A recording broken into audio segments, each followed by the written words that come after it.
Bismillahirrahmanirrahim. Rabbi şrah li sadri ve yessir li amri ve hlul uqdatan min lisani.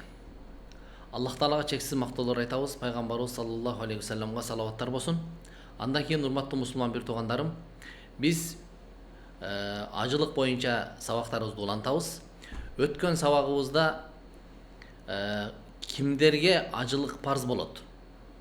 Же болбосо кандай адамдарга парз болот? Же ажылык парз болуш үчүн кандай шарттар каралган? Же кайсы критерийлердин негизинде адамдарга ажылык парз болот? Ошолор жөнүндө сөз кылганбыз.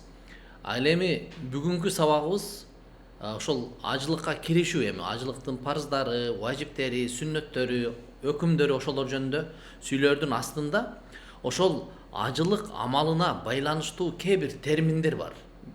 Көбүнчөсү биз колдонбогон терминдер. Булар көбүнчөсү биз ибадатта, мисалы 5 маал намазыбызда бул терминдерди колдонбойбуз.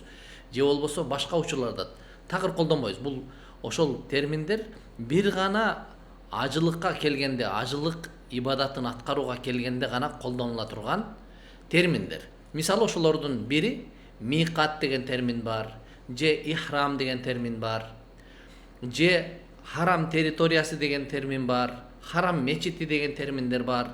Ошол терминдерге кыскача түшүндүрмө берип кетебиз. Себеби мындан ары миқатка келген кезде, же ихрам кийген кезде деп сүйлөйбүз да. Ошол үчүн биринчи ошолорго ар бир терминге өзүнчө түшүндүрмө берип алалы, анан сабагыбыз түшүнүктүүрөөк болот деген ойдобуз. Ошолордун биринчиси андай болчу болсо, биринчи маселе миқат деген сөздүн түшүндүрмөсү. Миқат деген эмне? Миқат деген сөз өзү мындай лексикалык мааниси чектөө, бир чекит, белгиленген орун же белгиленген бир чек деген мааниде да. Биз ажылыкта колдонгонубуздагы мааниси болчу болсо, миқат эки түрдүү болот. Миқат замани деп коет. Миқат замани деген сөз ажылыктын чектелген убактысы, ажылык амалы жасоо үчүн чектелген убакыт бар. Шарият чектеген мезгил бар. Бул мурунку сабактарыбызда деле түшүнүктүү болгон. Мында мурунку сабактарыбызда айтып кеткенбиз, ажылыкты аткара турган өзү убактысы бар деп. Шаввал айы, азыркы биз турган ай, Рамазандан кийинки ай Шаввал айы, жана андан кийинки ай Зулкада айы мусулманча эсеп менен. Андан кийинки Зулхижа айынын 10 күнү. Демек, мына ушул 2 ай 10 күндүк аралык ажылык үчүн белгиленген күндөр, убакыттар. Ушул убакыттарда жасалат деген сөз. Ажылык амалы ушул 2 ай 10 күндүн ичинде жасалат. Бул миқат. Демек, ошол чек деген сөз да, демек ошол чектин ичинде жасалат деген сөз. Анан миқат ал-макани деген бар. Миқат макани деген термин бул ажылык амалдары аткарылыш үчүн чектелген орун. Мисалы, пайгамбарыбыз саллаллаху алейхи вассалам бизге ошол ажылык амалдарын аткаруу үчүн кайсыл жерден башталып, кайсыл жерден бүтөт ошонун чек арасын чектеп айтып берген. Бизде 5 миқат бар. Ажылык амалдарын аткарыш үчүн 5 миқат бар. Башкача айтканда, ажылыкка старт алыш үчүн, ажылыкты баштоо үчүн ошол чектелген чек ара бар. Ошол чек арадан баштап ажылык амалдарына киришет. Аларды Кудай буйрса экрандан сиздерге чиймелеп, ар бирин орду канча, кайсыл жерде жайгашкан, ошол 5 миқат кайсыл жерде жайгашкан. Мисалы, пайгамбарыбыз айтат: Зулхулайфа, Зат Айрк, Карныл Маназил, Яламлам, Жухфа деп ушул 5 миқат бар. Ошол миқаттар кайсыл жерде жайгашкан, Меккеден аралыгы канча, аларды айтып өтөбүз. Анан ошого жараша бул нерселер неге айтылат? Себеби ошол ажылык ошол жерден башталат. Ошого жараша ажылык амалдарында кээ бир нерселер, тыюу салган нерселер бар ошол орунун ичинде. Анан дагы кандай башка өкүмдөр бар, аларды ошол терминдер түшүндүрүп бергенден кийинки сабактарыбызда айтып кетебиз буюрса. Биз могул шариятта көргөзүлгөн 5 миқат бар деп едик ажылык үчүн. Миқат макани, миқат орундары. Ошолорду түшүнүктүүрөөк болсун үчүн мына картаны колдонгонду эп көрдүк да. Бул картада сиздер көрүп тургандай мына Каба, бул Мекке шаары ушул жерде деп коесуз да. Ал эми Мекке шаарынын батыш жагында мына Кызыл деңиз, Кызыл деңиздин жээгинде Жидда шаары бар. Анан кийин эми бул жерде 5 мыйкат. 5 мыйкаттын эң алысы пайгамбарыбыз хадисте биринчи айткан жер бул Зулхулейфа мыйкаты. Зулхулейфа мына Мадина шаарынын жанында. Мадина шаары менен Мекке шаарынын ортосу негизи 450 километр да. Демек Зулхулейфа менен Меккенин ортосу 450 километр. Бул эң узак, эң алыс мыйкат ушул. Алыс орун. Бул жака кимдер келет? Ошол Мадинадан келгендер, Мадина тараптан келгендер же Мадинанын арт жагынан келгендер, могул жактардан келгендерчи. Ушул Мадинада, мисалы биздин Кыргызстандан келгендер дагы Мадина шаарына келип ажылыкка келатканда биринчи ажылыктан мурда Мадинага келип 3 күн туруп атышпайбы? Ошол Мадинага келип жашап, анан Меккеге карап жөнөгөндө ушул Зулхулейфа мыйкаттан келип туруп, Зулхулейфадан азыр Абар Али деп коет. Ошол жерге келип туруп ихрам кийишип, анан жолго чыгышат да. Андан кийин эң алыс мыйкаттардын экинчиси Меккеден 183 километр алыстыкта жайгашкан могул жерде Ямбо деген шаардын жанында Аль-Жухфа деген мыйкатыбыз бар.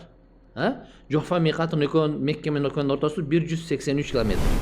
Ал эми андан кийинкиси 94 километр алыстыкта Зати Ирк деген могул ал Зати Ирк Меккеден алганда түндүк чыгыш тарабында жайгашкан 94 километр алыстыкта. Андан кийинкиси 75 километр, эми алыстык маселеси салыштырбай эле катары менен айтып келе берели. Меккеге эң жакын жайгашкан мыйкат бул Карныл Маназил. Таиф шаарынан ылдый келаткан учурда Сел Кабир деген айылдын жанында жайгашкан Карныл Маназил деген мыйкат. Бул Мекке менен экөөнүн Карныл Маназилдин ортосу 75 километр. Ал эми мына Йемен тарапта Меккенин түштүк батыш тарабында жайгашкан, мына Йемен мамлекет тарап жакта жайгашкан, бирок Саудиянын ичинде эле бул дагы. Меккеден 92 километр алыстыкта жайгашкан могул жерде Яламлам деген мыйкат бар. Эми мына ушул ким кайсыл тараптан келсе, мына мыйкаттын сыртында ажыга келаткандар ким кайсыл тараптан келсе ошол жерден кирип атканда, өтүп атканда ушул чекиттен, жана мыйкат дегендин мааниси чекит, белгиленген орун дебедик беле. Демек ажылык үчүн, ажылыкка старт алыш үчүн белгиленген ушул 5 орун. Ушул жерден келип ихрамга киришет. Ушул жерден ажылыкка ниет кылышат. Же болбосо башка тарабынан келип калган болсочу, мисалы именно ушул эмен шаарлардын же болбосо ушул мыйкаттардын ордунан эмес, башка орундардан келип калчу болсо, анда ошонун туштарынан, мисалы мына Зулхулейфа менен Карныл Маназилдин ортосунан келаткан болсочу бирөө, анда мына Мухада деп коет, ошонун тушуна келгенде өз белгилер болот. Ошол белгилерден келип туруп ихрамды кийинип ажылыкка ниет кылып кирсе болот. Же болбосо бул тараптан келаткандар, мына Египет тараптан, Палестина тараптан келаткандардын, Шам тараптан келаткандардын мыйкаты кайсыл жер болот? Же мына Жохфанын жанынан өтүш керек, же болбосо ошонун тушунан, эки мыйкаттын ортосунан ушул жерден ниет кылып кириш керек болот. Кыскасы, андан кийин бул жак Кызыл деңиздин жээги келип, мына Кызыл деңиздин жээги менен келет дагы Яламламга чейин, мына ушул, мына Кызыл деңиз аркылуу, мисалы мына ал жактан Судандан келгендер бар, Мисирден келгендер бар, мына Судандан, Мисирден же болбосо Эфиопия мамлекеттеринен келгендер болсо, деңизден өтүп келатканда кеме менен келип туруп эле ушул Жидда тараптан киргенде алардын мыйкаты мына ушул деңиздин жээги болуп эсептелет. Кыскасы Карныл Маназил менен мына Зати Ирктин ортосу да ушундай. Ал эми бул жактагы Яламлам менен эмен тушудагы Карныл Маназилдин тушундагы ушундай. Мисалы бул жерде Таиф шаары бар да, айрыкча мына бул жерде Таиф шаары бар. Таиф шаарынан келатканда көбүнчөсү эки жол менен келишет Меккеге келгендечи. Бир жол бар, мына эме менен Карныл Маназил менен өтөт. Экинчи дагы жол бар, бул жак жанагы Хада деп тоодон тоого чыгып турган түшөт да, бул Хада. Ошол Хада менен келаткандар Карныл Маназилге түшпөйт да. Булар ошол Таифтен келатканда Хада деген жерде миқаттын ошол Яламлам менен Карнил Маназилдин ортосунда ушул жерден ниет кылып киришет. Кыскасы бул жер мына ушул миқаттардын чек арасы мына ушул. Түшүнүктүү болчу болсо. Буга жараша өзүнүн өкүмдөрү бар. Кудай буйурса сабактарыбызда айтып кетебиз. Андан кийинки көңүл бура турган маселе бул жерде ошол терминдерден ажылыкка байланыштуу терминдерден хаддыл харам деп коет. Харам территориясы. Харам территориясы бөлөк. Мына бул миқатты кебирлер ошол хаддыл харам деп түшүнүп алышат да. Же болбосо харам территориясыны тескерисинен миқат деп түшүнүп алгандар бар. Жок, экөөнү чаташтырбаш керек. Экөө эки башка маселе. Биз сиздерге түшүнүктүү болуш үчүн башка картадан көргөзүп беребиз. Ал хаддыл харам, харам территориясы мына Меккенин эле ичинде. Меккенин ичиндеги чек ара. Бул жерди анын тарыхын кошуп кийинки картадан Кудай буйурса сиздерге көргөзүп беребиз. Эми сиздер бул картага көңүл буруңуздар. Бул картада бул Меккенин картасы. Мына турган карта, мына карта Меккенин картасы деп түшүнүңүздөр. Жалпы Мекке шаарынын административдик чек арасы мына карта. Ал эми бул жакта бул Мекке областы, анан мына жерде Мекке шаары. Мына жерде турган так ортосу бул Каба ушул жерде жайгашкан. Ал эми мына ак сызыкты көрдүңүздөрбү? Мына ак сызык бул харам чек арасы деп коет. Харам чек арасы бул Аллах Таала өзү көргөзүп берген, Жабраил периштени жөнөтүп Ибрахим алейхиссаламга көргөзүп берген чек ара мына ак менен айланган.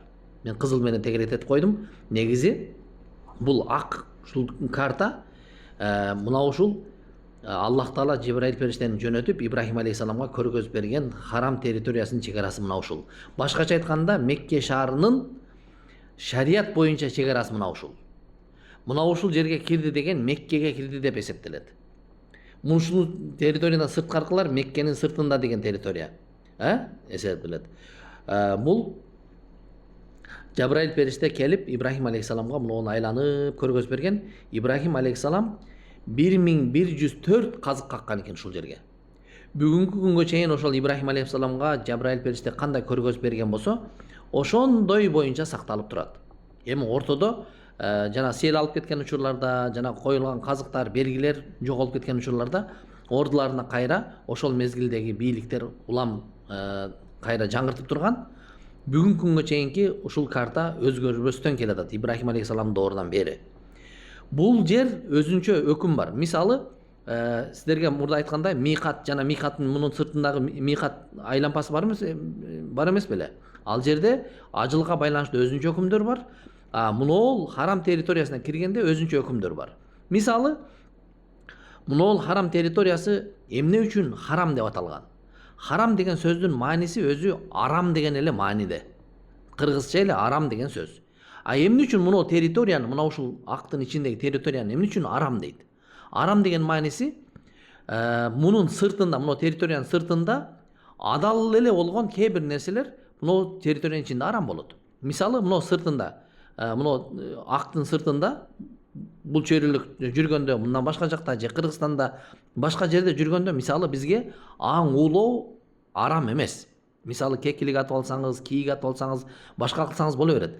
Бирок мына Меккенин территориянын ичине киргенде, бул харам территориясынын ичинде аң уулаганга болбойт, арам. Ошондой эле бул территориянын ичинде өсүп турган өсүмдүктөрдү сындырсаңыз болбойт. Көгүчкөндү күч демек турсун, анын жумурткасын сындырып койсоңуз штраф төлөйсүз.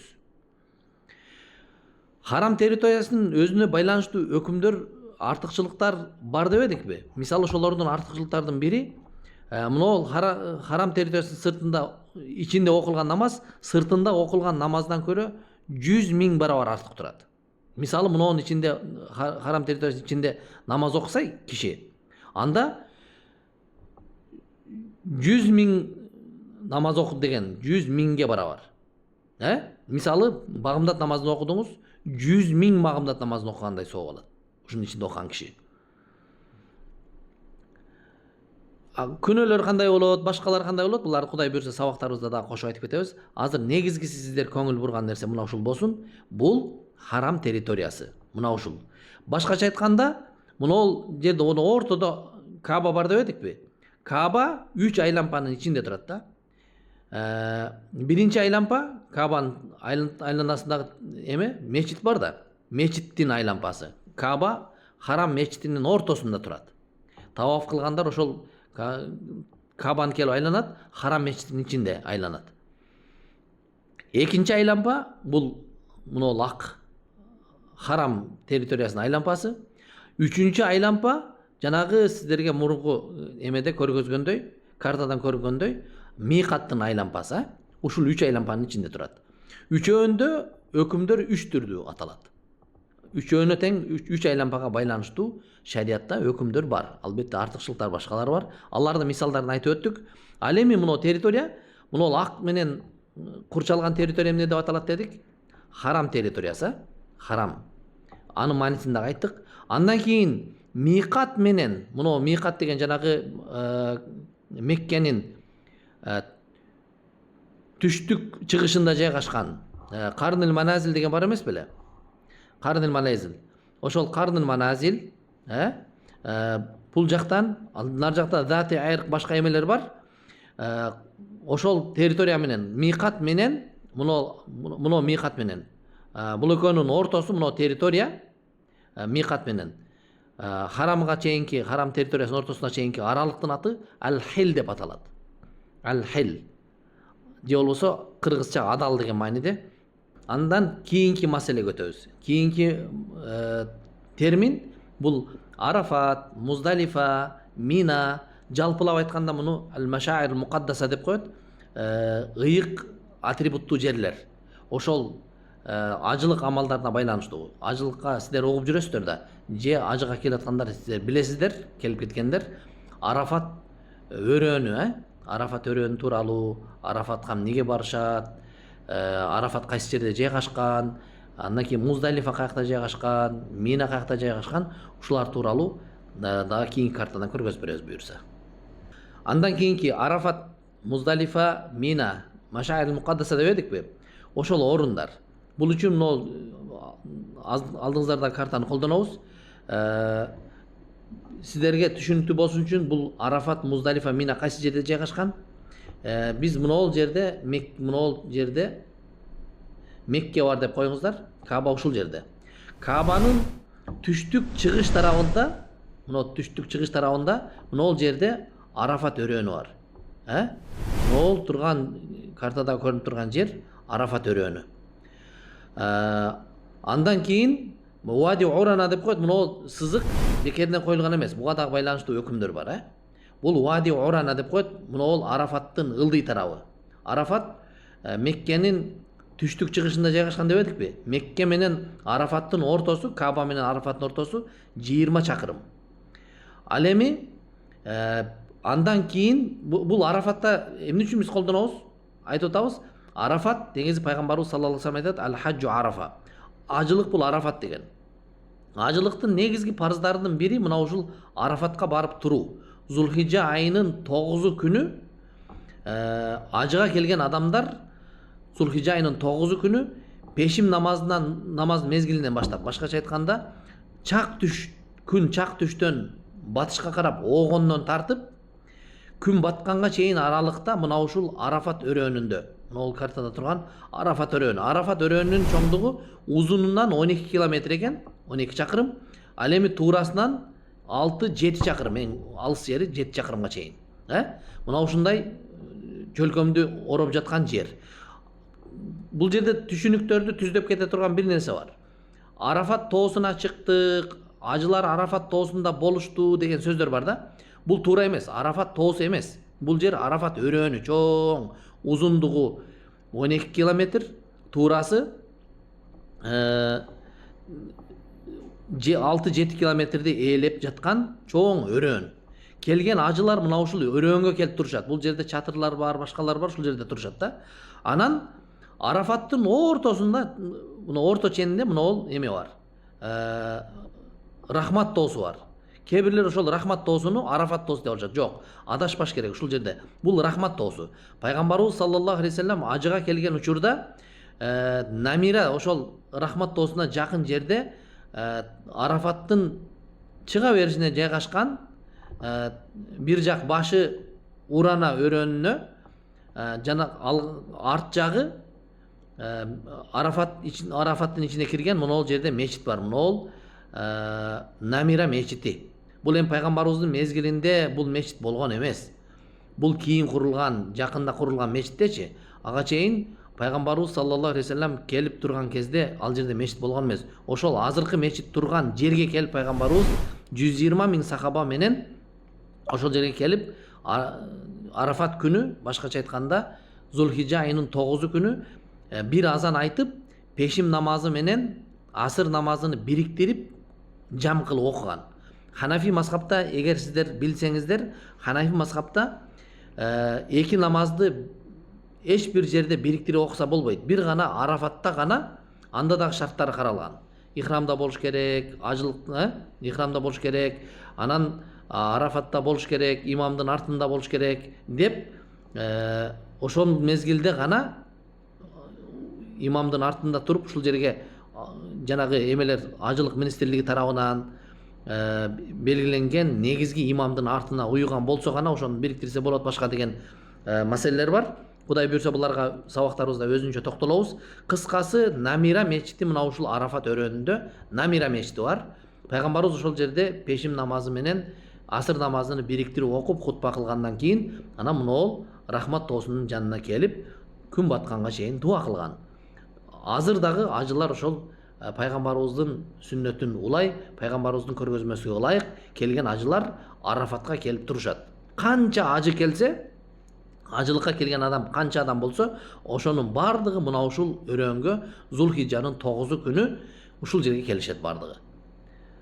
Анан күн батканга чейин бул жерде турушат. Андан кийин Муздалифага барышат да. Муздалифа муну Арафаттан ылдый Меккени карап кеткенде жайгашкан. Меккени карап түндүк батышка карап жылып келет. Анан мунул жерге келген, ал жерге келгенде бул жерде мунул турган картада көрүнүп турган жер, бул жер Муздалифа өрөөнү. Муздалифа өрөөнү мына ушул жерге келип, бул жакта Арафатта шам намазын окубайт. Бул Муздалифага келип Зулхижанын 9 күнү шам намазы менен куптан намазын бириктирип, бир азан айтып, эки комат айтып, Муздалифага келип, ушул жерден шамды жана куптанды чогуу окуп, ал жерден шайтанга атыла турган ташты атып, терип алып туруп, эртеси күнү шайтанга таш атылат да, ошол жерден жана 70 ташты ушул Муздалифа өрөөнүнөн терип, анан ушул жерде түнөшөт. Эрте менен багымдат намазыны окуп, багымда Муздалифада. Могул жерде Масжид Маш'ал Харам деп коет, ошол мечит бар. Ошол жерде багымдат намазын имам ушул жерде окуйт. Жетишкендер ушул келип жамаатка кошулат. Болбосо ар ким өздөрүнүн жамааты менен жаткан жерлеринде, турган жерлеринде, баардык келген миллиондордун баардыгы бул мечитке батпайт да. Алыстагы болуп калат, кээ бирлерде алысыраак жайгашкан. Ошолор анан бул жерде багымдат намазын окуп, андан кийин анан дуа кылып күн чыкканга чейин турушат дагы. Күн чыккандан кийин анан Мина өрөөнүнө кетишет. Мунул Мина өрөөнү. Бул Мина өрөөнү, Муздалифадан кийинки Мина өрөөнү жана Мина өрөөнүнүн ылдый жагында шайтанга атыла турган, таш ата турган Акаба, башка орундар ушул жакта. Мина өрөөнүнө келип жана колдоруна көтөргөн жүктөрүн чатырларына коюп туруп, кыскасы булардын өкүмдөрүн кайра да сүйлөйбүз. Кыскасы, Мина өрөөнү Меккеге эң жакын жайгашкан өрөөн. Мына ушул 3 бизде ажылыкка керектүү болгон 3 өрөөндүн ичинен эң жакыны Мина өрөөнү Меккеге эң жакын жайгашкан. Ортосунда бир эле тоо бар. Ошондон улам кээ бир алымдар Мина өрөөнү Меккеге кирет десе, кээ бир алымдар айтат, жок, Меккеге кирбейт. Ортосунда тоо бөлүп турат. Экөө эки башка болгондуктан деп, анан ошого байланыштуу жана сапарга байланыштуу намаздар касыр болобу, болбойбу? Бул маселелер ушуга байланыштуу фатва чечимдери бар. Кудай буйрса булардын бардыгын кийинки сабактарда улантабыз. Негизи биз айтайын деген нерселер мына Мина өрөөнү тууралуу, Муздалифа өрөөнү тууралуу, анан бул жактан Арафат өрөөнү тууралуу кичине сиздерге жалпы кабар берип коюш үчүн айттык. Сабактарыбыз пайдалуу болгон болсо, Аллах Таалам ыраазы болсун. Құдай бұйырса, кейінгі сабағымызда қайра жолыққанға чейін. Ассаламу алейкум рахматуллахи ва баракатух.